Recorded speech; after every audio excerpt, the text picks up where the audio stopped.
दोस्तों, मनुष्य के द्वारा किए जाने वाले सभी कर्म उसके विचारों से बनते हैं। हमारी सकारात्मक या नकारात्मक सोच विचारों को जन्म देती है और वही विचार कर्म बनाते हैं। इस तरह सोच सकारात्मक होने पर ही अच्छे कर्मों का निर्माण हो सकता है। अगर हम किसी के साथ बुरा करते हैं तो हमारे साथ भी जरूर बुरा होगा। जब आप दूसरों के लिए अच्छा करते हो तो बदले में हमारे साथ भी अच्छा होता है। यह भी हो सकता है उस वक्त हमारे साथ कुछ बुरा ना भी हो, लेकिन कभी ना कभी इसका हर्जाना हमें भुगतना ही पड़ता है।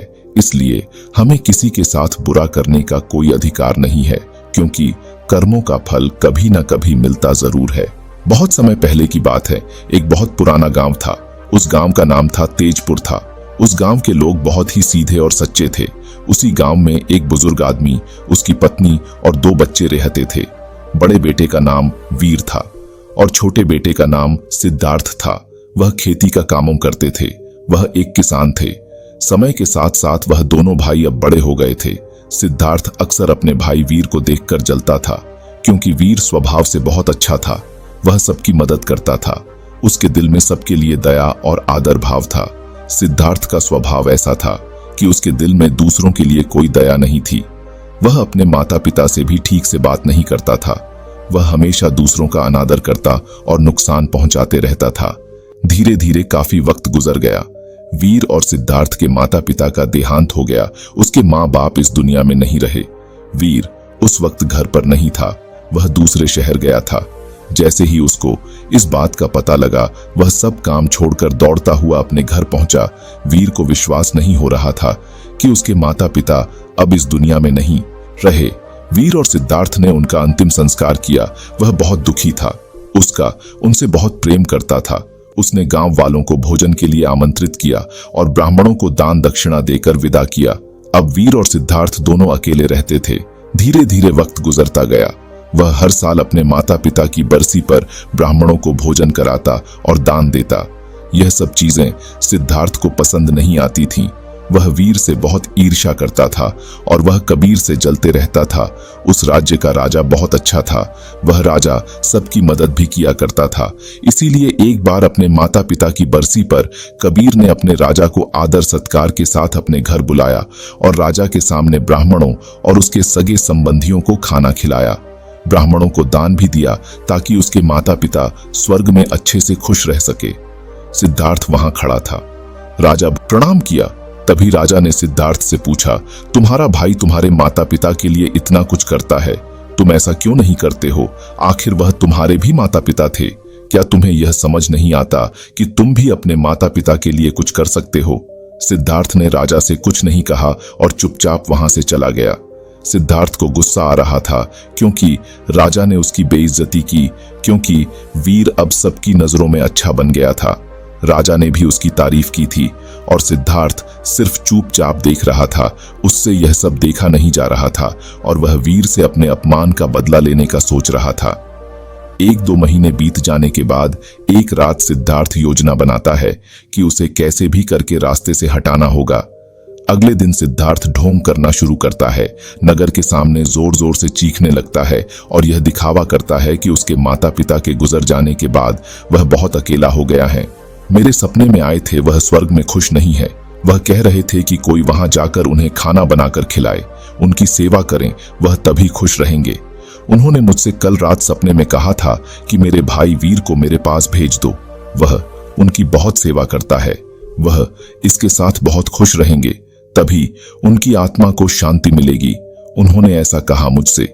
यह मामले की बात राजा तक पहुंच गई और राजा खुद वहां आता है। राजा ने ज्यादा सोचा नहीं।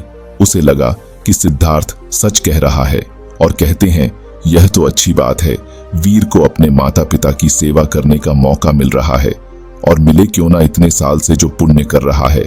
राजा कहते हैं, लेकिन इसके लिए तो वीर को मरना पड़ेगा।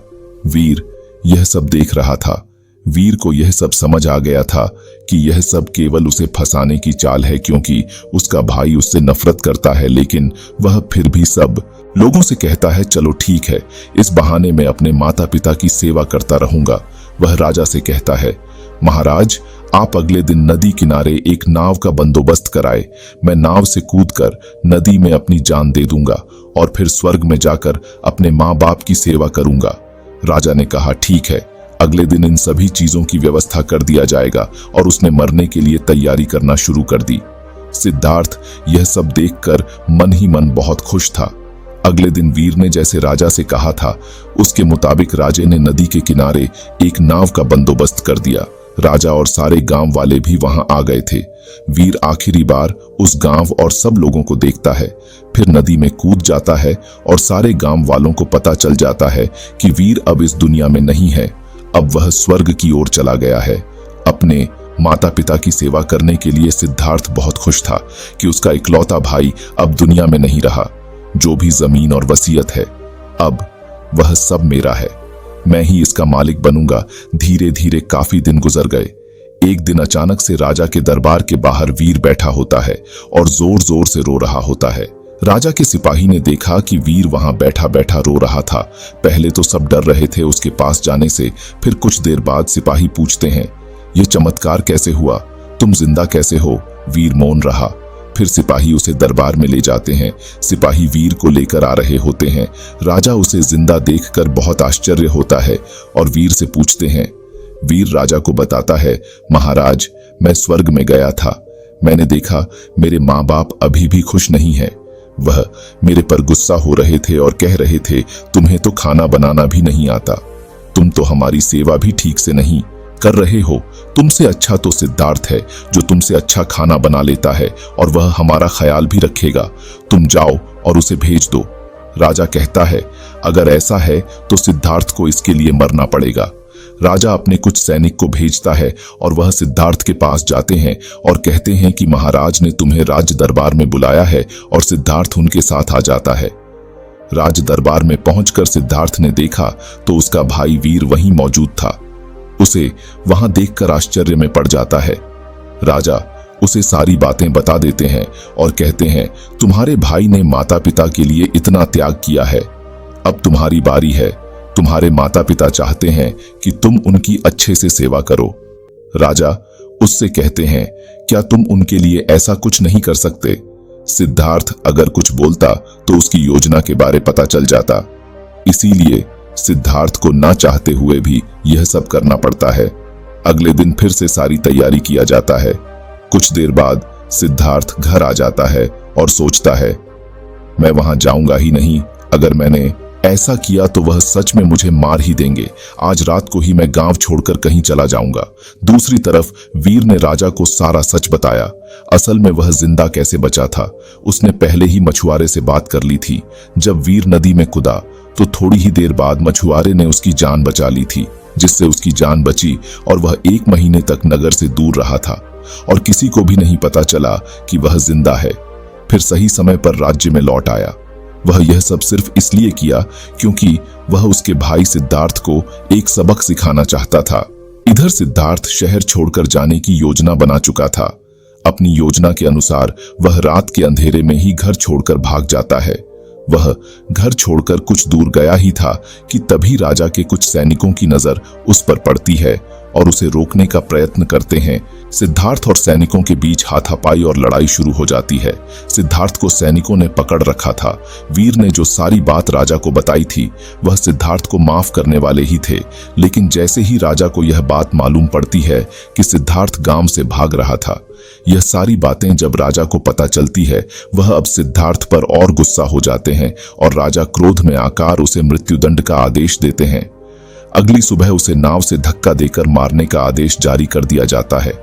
उसको उस आखिरी समय पर अपनी गलती का एहसास होता है कि जिंदगी के अंतिम वक्त में भी उसने लोगों का बुरा ही किया। वह रो रहा था। उसे भी अपने जीवन के आखिरी पलों में गलती का एहसास होता है। पर वह कहावत तो आपने सुनी होगी, अब पछताने से क्या होगा। जब चिड़िया चुग गई खेत, और पछतावे के साथ उसे अपनी जान से हाथ धोना पड़ता है। दोस्तों, कर्मों का फल ऐसा ही होता है, जैसी करनी वैसी भरनी। बुरे इंसान को आखिरी वे तक सही और गलत का पहचान नहीं होता। जिंदगी ऐसे ही नहीं चलती। जिंदगी समझने की चीज है, जिसे हर व्यक्ति को समझनी चाहिए। नमो बुद्धाय।